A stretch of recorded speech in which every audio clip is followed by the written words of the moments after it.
Hello, Big Ten fans. My name is Charlie Clark. Michael Dugan here. We are the Interns at Interns Big Ten on Facebook, Twitter, and YouTube, internsbig10.com. And we bring you Big Ten coverage. We're bringing you coverage next week.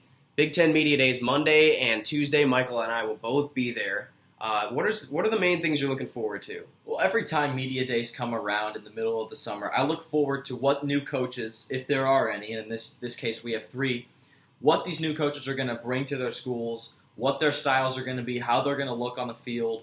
There's recruiting strategies and anything that they'll really shed light on. Yeah. Last year, DJ Durkin shed light on a lot of what his plan was going to be, from recruiting to their style of play, and that's one of the reasons why, if you're fresh to the Interns, I love DJ Durkin. Obsessed. Super high on DJ Durkin. He also complimented the media. That's going to happen. The first thing I heard him say was a compliment to the media, and from a coach in the Big Ten. I mean, I haven't seen much negative. I have not seen much negative press coverage since. Yeah, I haven't. Yeah. So I mean, he was one of those guys last year, burst onto the scene, show who he was. PJ Fleck's that guy this year. I think we got a couple new head coaches, but PJ Fleck I think will definitely bring the most energy. I think so too. And last year it was DJ Durkin, Kevin Wilson kind of stole the show energy-wise at Media Days when they gave their introductions to their team. PJ Fleck has got to be the front runner this year.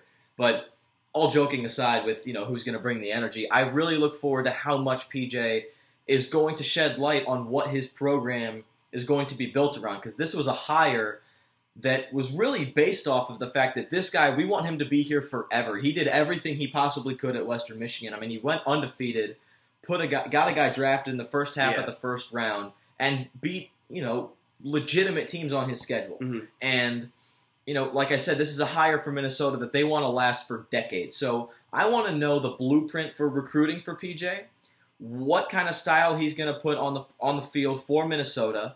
And obviously he's not going to say this, but we can all paint the picture as members of the media and as fans of how long it's going to take for them. You can kind of get a sense for it to be competitive in the Big Ten West. And it's a pretty, it's not really a weak division, but right now it's a weak division. It's Wisconsin, and then it's a crapshoot from there. So, and that's a rivalry right there, Minnesota and Wisconsin. So we'll see how far they can row the boat this year. Yeah, and the other teams that have the new coaches, Indiana and Purdue, I mean, you go to school in the state of Indiana. Why don't you inform us on what's happening there? Yeah, well, Kevin Wilson was forced to resign from Indiana. He's now the offensive coordinator at Ohio State. We talked about that a little bit on the podcast this week. If you want more extensive coverage, you can listen to that. But Tom Allen is a defensive-minded guy under the Hugh Freeze coaching tree, and he improved Indiana's defense from 2015. They were bottom 5 in most categories to top 50 in almost every category this past year in just one offseason.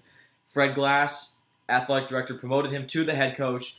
My biggest question is, what will Indiana's identity be under Tom Allen? Because in the 4 or 5 years they had Kevin Wilson, they were an offensive powerhouse, more or less. For Indiana standards. For Indiana standards, they were a powerhouse. They were towards the top of the Big Ten in most categories offensively, but their defense was pretty brutal. That's going to change rather quickly, and I want to know for Tom Allen how his recruiting strategy is going to change going after these offensive guys and what their style is going to be offensively under new offensive coordinator Mike DeBord, and obviously with Allen as the new head coach. I think that's an interesting topic to discuss. I mean, they have 2 representatives on defense, and I think that a team that's been so offensive-centric now getting this whole defensive side to them, it's going to be an interesting clash. But, I mean, for more in-depth coverage, we did a podcast on Wednesday. This is just a little bit of a preview of what we did. But you can go check that out on iTunes. Make sure to look up the Interns. Again, if you have any questions for us for Big Ten Media Days, make sure to just comment below, whether it's Facebook, whether it's Twitter, whether it's YouTube, or you can email us, internsbig10@gmail.com. For Michael Dugan, I'm Charlie Clark. We'll see you later.